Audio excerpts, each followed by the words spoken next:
Shimul memorial north south school and college আয়োজিত আজকের এই অনলাইন ক্লাসে আমার প্রিয় শিক্ষার্থীদের জানাই স্বাগতম। প্রিয় শিক্ষার্থীরা, আশা করি তোমরা ভালো আছো, সুস্থ আছো। শীতকালে আমাদের কিন্তু শুরু হয়ে গেছে এবং শীত কিন্তু ধীরে ধীরে বাড়ছে। তাই এখন করোনা পরিস্থিতিতে আমাদেরকে কিন্তু আরো বেশি সচেতন হতে হবে। আমাদেরকে কি করতে হবে যে আরো বেশি পুষ্টিকর খাবারগুলো খেতে হবে, স্বাস্থ্যবিধিগুলো মানতে হবে। খুব প্রয়োজন ছাড়া বাড়ির বাইরে যাওয়া যাবে না। যদি যাও তাহলে অবশ্যই মাস্ক ব্যবহার করবে এবং যদিও শীতকাল তারপরেও বলছি যে কিছুক্ষণ পর পর 20 সেকেন্ড করে হাত ধুতে হবে। আশা করি তোমরা ঠান্ডা পানিটা কমই ব্যবহার করবে, চেষ্টা করবে কুসুম গরম পানি দিয়ে হাতটা ধোয়ার। আশা করি তোমরা সুস্থ থাকবে, ভালো থাকবে। আজকে আমি তোমাদের সাথে আছি Shimul memorial north south school and কলেজের সহকারী শিক্ষক নাইলা মনির। যেহেতু আমরা জানি যে আমাদের নতুনভাবে সিলেবাস দেওয়া হয়েছে এবং সেই সিলেবাসের উপরে নির্ভর করেই কিন্তু তোমাদেরকে অ্যাসাইনমেন্ট গুলো দিতে হচ্ছে এবং অ্যাসাইনমেন্ট কতটা গ্রহণযোগ্য, কতটা সুন্দর হচ্ছে তার উপরে নির্ভর করে তোমরা কিন্তু আগামী ক্লাসে যে উঠবে, নতুন ক্লাসে যে উঠবে তা নির্ধারিত হবে। তাই এখন পড়াশোনাটার মনোযোগটা বাড়িয়ে দিতে হবে। আজকে আমরা বিজ্ঞান ক্লাসে একত্রিত হয়েছে ষষ্ঠ শ্রেণী। আমরা আজকে পড়ছি সপ্তম অধ্যায় পদার্থের বৈশিষ্ট্য এবং বাহ্যিক প্রভাব। একটা ক্লাস আমরা অলরেডি করে ফেলেছি। আজকে আমরা আরেকটি অংশ করছি এই অধ্যায়ে। আজকের ক্লাস শেষে আমরা যে বিষয়গুলো পারবো ব্যাখ্যা করতে সেগুলো হচ্ছে যে গলনাঙ্ক এবং স্ফুটনাঙ্ক ব্যাখ্যা করতে পারবে, আঘাতে ধাতু এবং অধাতুর যে পরিবর্তন তা ব্যাখ্যা করতে পারবে, শীতলীকরণ যে প্রক্রিয়া রয়েছে এটি তোমরা ব্যাখ্যা করতে পারবে। আশা করি যখন ক্লাস করতে বসো তখন অবশ্যই তোমরা খাতা নিয়েই বসো। আজকের ক্লাসের যে আলোচ্য বিষয়গুলো রয়েছে সেই আলোচ্য বিষয়গুলো সেই খাতার মধ্যে অবশ্যই লিপিবদ্ধ করবে। আজকের আলোচনার বিষয়গুলো কি? আলোচনার বিষয়গুলো হচ্ছে স্ফুটনাঙ্ক, গলনাঙ্ক, পদার্থের গলনাঙ্ক, স্ফুটনাঙ্ক নির্ণয়, আঘাতে ধাতু অধাতুর পরিবর্তন এবং শীতলীকরণ। প্রিয় শিক্ষার্থীরা, আমরা স্ফুটনাঙ্ক এবং গলনাঙ্ক সম্পর্কে জানবো। গলনাঙ্ক থেকেই কিন্তু বুঝতে পারছি যে আসলে গলে যাওয়ার বিষয়টি এর সাথে রয়েছে এবং স্ফুটনাঙ্ক থেকেই কিন্তু শব্দের মধ্যে এটা লুকায়িত আছে যে যখন কোনো তরল পদার্থ আসলে ফুটতে শুরু করে, বাষ্পে পরিণত হতে শুরু করে যে তাপমাত্রাতে, সেই তাপমাত্রাকেই বলা হয় তার স্ফুটনাঙ্ক। যে তাপমাত্রায় কোনো তরল পদার্থ বাষ্পে পরিণত হয় সেই তাপমাত্রাকে ওই পদার্থের স্ফুটনাঙ্ক বলা হয়ে থাকে। আরো একবার বলি, একটি তরল পদার্থ যে তাপমাত্রাতে বাষ্পে পরিণত হচ্ছে সেই তাপমাত্রাটাকে বলা হচ্ছে স্ফুটনাঙ্ক, তাপমাত্রাটাকে। এবং যখন একটি কঠিন পদার্থ গলে গিয়ে তরলে পরিণত হয়ে যাচ্ছে যে তাপমাত্রাতে, তাকে বলা হচ্ছে ওই কঠিন পদার্থের গলনাঙ্ক। অর্থাৎ যে তাপমাত্রায় কোনো কঠিন পদার্থ গলে তরলে পরিণত হয় তখন সেই তাপমাত্রাকে বলা হয় গলনাঙ্ক। স্ফুটনাঙ্ক এবং গলনাঙ্ক, তো আসলে কত তাপমাত্রাতে একটি পদার্থ গলে যায় বা কত তাপমাত্রায় পদার্থটি বাষ্পে পরিণত হচ্ছে তা নির্ণয় করেই আমাদেরকে পেতে হয় যে গলনাঙ্ক কত বা স্ফুটনাঙ্ক কত। পরীক্ষার মাধ্যমে আমরা এটি কিন্তু করতেই পারি। তোমাদের এই অধ্যায়টিতে অনেকগুলো পরীক্ষণ দেওয়া আছে, যেটা করে তোমরা বুঝতে পারবে যে ওই পদার্থটির গলনাঙ্ক বা স্ফুটনাঙ্ক কত। যেমন একটি কঠিন পদার্থের গলনাঙ্ক নির্ণয়ের ক্ষেত্রে একটি পরীক্ষা তোমাদের বইয়ে দেওয়া আছে। পরীক্ষাটির জন্য যে জিনিসগুলো প্রয়োজন তা হচ্ছে একটি বিকার, মোম, থার্মোমিটার, টেস্ট টিউব এবং স্পিরিট ল্যাম্প। দেখতে পাচ্ছ যে কিভাবে আসলে যে পরীক্ষার জন্য যন্ত্রাংশগুলো রয়েছে তাকে কিভাবে সেট করতে হবে। তোমরা এইগুলো কিন্তু আগেই দেখেছো, তোমাদেরকে আমি আমার ক্লাসে দেখিয়েছি। এটি হচ্ছে ত্রিপদী স্ট্যান্ড, তারজালি, এবং এখানে বিকার রয়েছে, এটি হচ্ছে টেস্ট টিউব, এখানে থার্মোমিটার রয়েছে, একটি স্ট্যান্ড এবং এটি হচ্ছে একটি স্পিরিট ল্যাম্প। এগুলো দিয়ে আমরা আসলে পরীক্ষা করতে পারবো যে একটি পদার্থের গলনাঙ্ক কত। তো কিভাবে করতে পারবো? প্রথমেই গলনাঙ্ক যেহেতু আমরা বলেছি যে একটি কঠিন পদার্থ তাপমাত্রাতে, একটি নির্দিষ্ট তাপমাত্রায় গলতে শুরু করে, তাহলে আমাদেরকে প্রথমে টেস্ট টিউবের মধ্যে একটি কঠিন পদার্থ নিতে হবে। এখানে আমরা যেটা কঠিন পদার্থ ব্যবহার করছি তা হচ্ছে মোম।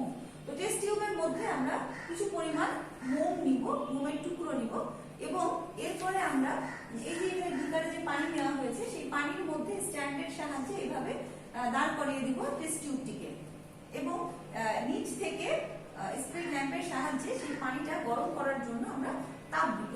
তাপ যখন দিচ্ছি, এখন তাপমাত্রা আসলে কত তাপমাত্রাতে সেই মোম গলতে বলতে শুরু করছে, এই জন্য আমার একটি থার্মোমিটারের প্রয়োজন। তাই এখানে একটি থার্মোমিটার দেওয়া হয়েছে, তাকে স্ট্যান্ডের সাহায্যে যুক্ত করা হয়েছে। খেয়াল রাখতে হবে যাতে এই টেস্ট টিউব এবং থার্মোমিটার কোনোটি বিকারের একেবারে নিচ পর্যন্ত না পৌঁছায়। হ্যাঁ, এই জন্য এখানে আসলে স্ট্যান্ড ব্যবহার করা হয়েছে। এখন যতক্ষণ পর্যন্ত এই মোমটা গলে না যায় ততক্ষণ পর্যন্ত কিন্তু তাপ দিতে হবে। আমরা কিন্তু সরাসরি মোমের উপরে তাপ দিচ্ছি না, আমরা দিচ্ছি পানিটার মধ্যে তাপ, এবং পানি গরম হওয়ার সাথে সাথে টেস্ট টিউবের মধ্যে দিয়ে, কাঁচের মধ্যে দিয়ে গরম ভাবটা গেলে তখন মোমটা গলতে শুরু করবে। এখন কি হচ্ছে যে আমরা কি করব, যে টেস্ট টিউবের এখানে যখন দিলাম, এখানে পানি তাপটা দিচ্ছি, তখন কি গরম হচ্ছে, তাই না? আচ্ছা, গরম হচ্ছে। এখন এই গরম হওয়ার ফলে মোমটা গলা শুরু করবে। এখন মোম যখন গলা শুরু করছে, কেবল মোম যখন একদমই গলা শুরু করছে, তখন আমরা দেখবো যে আসলে এই থার্মোমিটারের মধ্যে আসলে থার্মোমিটার স্কেলে কত তাপমাত্রা এসেছে। দেখা যাচ্ছে 57°C তাপমাত্রাতে কঠিন মোমটা গলতে শুরু করে ফেলেছে। তো যখন দেখছি যে 57°C তাপমাত্রায় মোম গলতে শুরু করে, তাহলে এখানে যদি বলা হয় যে মোমের গলনাঙ্ক কত, তাহলে তোমরা বলতে পারবে যে হ্যাঁ, মোমের গলনাঙ্ক হচ্ছে 57°C। তাহলে যে তাপমাত্রায় কঠিন পদার্থ গলে তরলে পরিণত হয় তাকে বলা হয় গলনাঙ্ক। যদি বলা হয় মোমের গলনাঙ্ক কত, তাহলে তোমরা বলবে কি 57°C হচ্ছে মোমের গলনাঙ্ক। মোমের গলনাঙ্ক পেয়েছি আমরা। গলনাঙ্ক পড়ার সাথে সাথে আমরা পড়েছিলাম স্ফুটনাঙ্ক কি, তাই না? তাহলে স্ফুটনাঙ্কটা আমরা জানতে পারবো কিভাবে, যে একটি তরল পদার্থ তাহলে আমাদেরকে লাগবে। কারণ আমরা জানি যে যে তাপমাত্রাতে একটি তরল পদার্থ বাষ্পে পরিণত হওয়া শুরু করে, সেই তাপমাত্রাকে বলা হয় তার স্ফুটনাঙ্ক, সেই পদার্থটি। তাহলে তরল পদার্থ কি নিতে পারি আমরা? তরল পদার্থ নিয়েছি হচ্ছে একটি বিকার, যে বিকারের মধ্যে আমরা পানি নিয়েছি।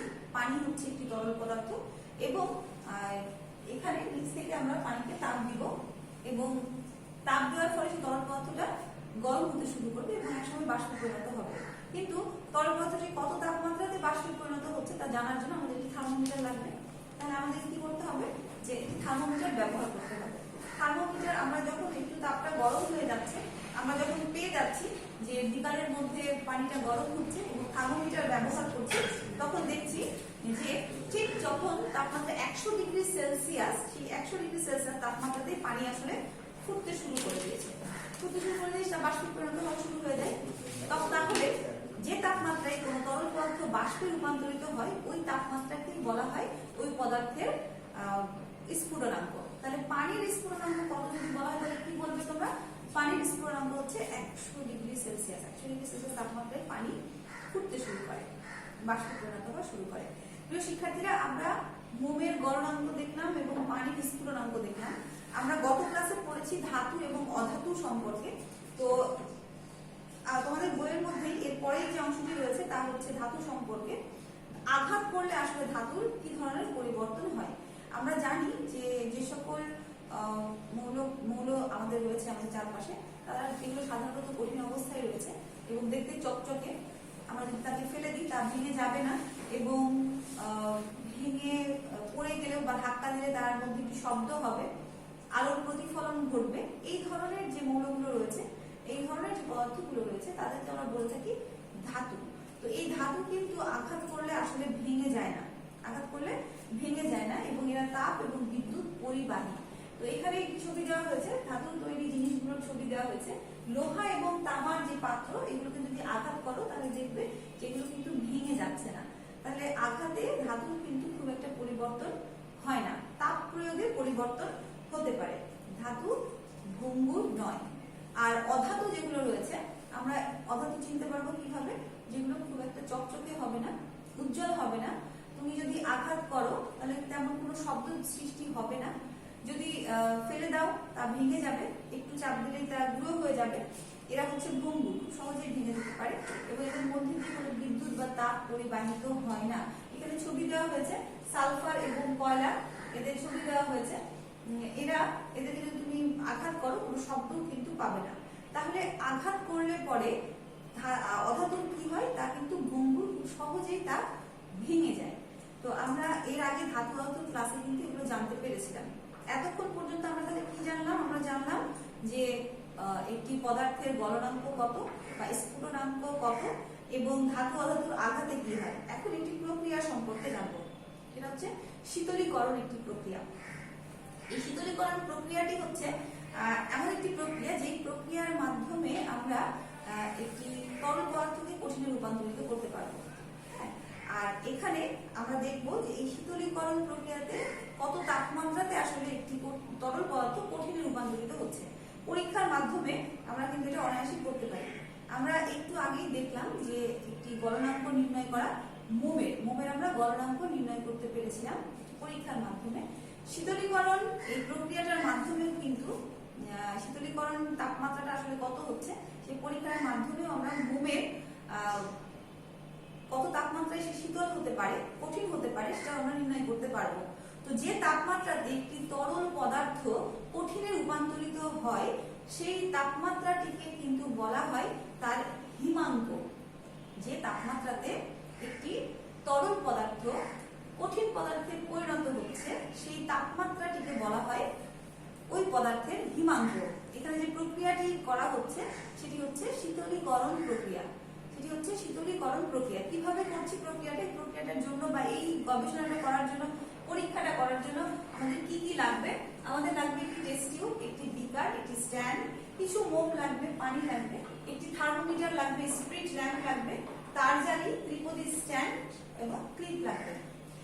স্ট্রাকচারটা কেমন হবে ছবি দেখে কিন্তু আমরা এখানে বুঝতে পারছি। এখন আমাদেরকে কি বলা হচ্ছে যে এই প্রক্রিয়াতে কি হয়, এই শীতলীকরণ প্রক্রিয়াতে কি হয়, তরল অবস্থা থেকে কঠিন অবস্থার সৃষ্টি হয়, তাই না? আচ্ছা, তাহলে আমাদেরকে কি করতে হবে যে আমাদেরকে কোনো একটি বিকার নিতে হবে, পানি নিতে হবে এবং তার মধ্যে মোম নিব আমরা, যেগুলো কঠিন মোম, যেগুলো কঠিন অবস্থাতে রয়েছে মোমগুলো। এবার এখান থেকে আমাদেরকে তাপ দিতে হবে।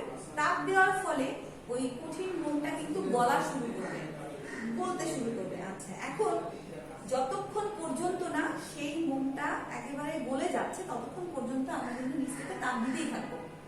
এবার যখন তাপ দিতেই আছি এবং এখানে মোমটা পুরোপুরি গলে গেছে, এই সময়টাতে আমাদেরকে কি করতে হবে, টেস্ট টিউবটাকে বাইরে বের করে নিয়ে আসতে হবে। বাইরে বের করে নিয়ে এসে আমরা খুব সুন্দর করে টিস্যু পেপার দিয়ে মুছবো এবং তার মধ্যে আমরা একটা থার্মোমিটার দিয়ে দিব। থার্মোমিটার দেওয়ার পরে আমরা খুব ভালো করে পর্যবেক্ষণ করব যে কোন অবস্থাতে আসলে এই গলা মোমটা শক্ত মোমে পরিণত হওয়া শুরু করছে, কঠিন মোমে পরিণত হওয়া শুরু করছে। খুব ভালো করে পর্যবেক্ষণ করলে দেখা যাবে যে 57 ডিগ্রি সেলসিয়াস তাপমাত্রাতেই আসলে মোম আবার জমে কঠিন পদার্থে পরিণত হওয়া শুরু করে দেয়। তাহলে আমরা কিন্তু দেখতে পাচ্ছি যে এই যে তরল মোম কঠিন মোমে পরিণত হচ্ছে, অর্থাৎ যে তাপমাত্রাতে তরল মোমটা কঠিনে হয়ে যাচ্ছে সেই তাপমাত্রাকে বলা হচ্ছে ওই মোমের হিমাঙ্ক। তাহলে মোমের হিমাঙ্ক কত? একটি মোমের হিমাঙ্ক হচ্ছে 57 ডিগ্রি সেলসিয়াস, তাই না? এখন তাহলে কি দেখতে পেলাম আমরা যে মোমের গলনাঙ্ক হচ্ছে 57 ডিগ্রি সেলসিয়াস, আবার এর যে হিমাঙ্ক তাও হচ্ছে 57 ডিগ্রি সেলসিয়াস। তাহলে তোমাদের যদি প্রশ্ন করা হয় যে মোমের হিমাঙ্ক কত, 57 ডিগ্রি সেলসিয়াস বলবে এবং গলনাঙ্ক কত, তাও কিন্তু 57 ডিগ্রি সেলসিয়াসই বলতে হবে। আবার আমরা কিন্তু স্ফুটনাঙ্ক পেয়েছি কিছু। স্ফুটনাঙ্ক কি পেয়েছিলাম? পানির স্ফুটনাঙ্ক কত? পানির স্ফুটনাঙ্ক কত? 100 ডিগ্রি সেলসিয়াস। এখন ঠিক একইভাবে কিন্তু তোমরা থার্মোমিটার দিয়ে পানির হিমাঙ্ক নির্ণয় করতে পারো। হ্যাঁ, পানির হিমাঙ্ক কিন্তু 0 ডিগ্রি সেলসিয়াস। পানির হিমাঙ্ক দেখবে 0 ডিগ্রি সেলসিয়াস। আচ্ছা, তাহলে আমরা এখন অনেকগুলো তথ্য জানলাম। আজকের ক্লাসটার মাধ্যমে সপ্তম অধ্যায় সম্পূর্ণই আমাদের শেষ হয়ে গেল। আশা করি এখান থেকে মূল্যায়নের যেই প্রশ্ন দিক না তোমরা পারবে এবং যে অ্যাসাইনমেন্ট গুলো দিবে তাও পারবে। আসো আজকের ক্লাসটা করার পরে এই প্রশ্ন উত্তরের মাধ্যমে চেষ্টা করি যে আমাদের পড়াটা আসলে কেমন হলো। প্রথম যে প্রশ্ন তা হচ্ছে গলনাঙ্ক কাকে বলা হয়? গলনাঙ্ক কাকে বলা হয়, অর্থাৎ এখানে কিন্তু গলে যাওয়া কথাটা যুক্ত আছে। তো গলে যাবে কি? কঠিন জিনিস অবশ্যই গলে যাবে, তাই না? তাহলে যে তাপমাত্রায় একটি কঠিন পদার্থ তরলে পরিণত হয় সেই তাপমাত্রাকে বলা হয় ওই পদার্থের গলনাঙ্ক। অধাতব যে পদার্থগুলো রয়েছে সেই পদার্থকে আঘাত করলে আসলে কি পরিবর্তন দেখতে পাওয়া যায়? হ্যাঁ, আঘাত করলে পদার্থের অবশ্যই পরিবর্তন হবে। এরা হচ্ছে ভঙ্গুর। অধাতু পদার্থ যেগুলো সেগুলো কিন্তু ভঙ্গুর, অধাতু যেগুলো সেগুলো হচ্ছে ভঙ্গুর। তাই ভেঙে গেলে এদের আঘাত করলে এদের যে গঠনটা তার পরিবর্তন হয়। মোমের হিমাঙ্ক কত? মোমের হিমাঙ্ক কত? একটু আগেই বলেছি, মোমের হিমাঙ্ক হচ্ছে 57 ডিগ্রি সেলসিয়াস। একটি তাপ পরিবাহী পদার্থের নাম বলুন। একটি তাপ পরিবাহী পদার্থকে যতগুলো ধাতু রয়েছে তারা কিন্তু তাপ পরিবহন করতে পারে। ধাতু কি কি আছে, যেমন তামা, তারপরে হচ্ছে অ্যালুমিনিয়ামের পাত্র, এগুলো দিয়ে কিন্তু তোমার তাপ এরা পরিবহন করতে পারে। আচ্ছা, তারপরে হচ্ছে পানির স্ফুটনাঙ্ক কত? পানির স্ফুটনাঙ্ক কত আমরা পরীক্ষার মাধ্যমে পেয়েছিলাম। পানির স্ফুটনাঙ্ক হচ্ছে 100 ডিগ্রি সেলসিয়াস। পানির স্ফুটনাঙ্ক 100 ডিগ্রি সেলসিয়াস। তো প্রিয় শিক্ষার্থীরা, আশা করি এরকম আরো অনেক তথ্য, আরো অনেক প্রশ্ন তোমরা তোমাদের বই থেকে বের করতে পারবে এবং প্রশ্নের উত্তরগুলো তোমরা দিতে পারবে এবং অ্যাসাইনমেন্ট খুব সুন্দর করে লিখতে পারবে। আগামী ক্লাসে আমরা চেষ্টা করব আমাদের যে 13তম অধ্যায়টি রয়েছে খাদ্য পুষ্টি, সেই অধ্যায়ের উপরে আমরা ক্লাস নিব। এতক্ষণ পর্যন্ত অনেক ধৈর্য ধরে ক্লাসটি করলে এই জন্য তোমাদেরকে অসংখ্য ধন্যবাদ। আশা করি আগামী ক্লাসে আবার তোমাদের সাথে দেখা হবে। ততক্ষণ পর্যন্ত আল্লাহ।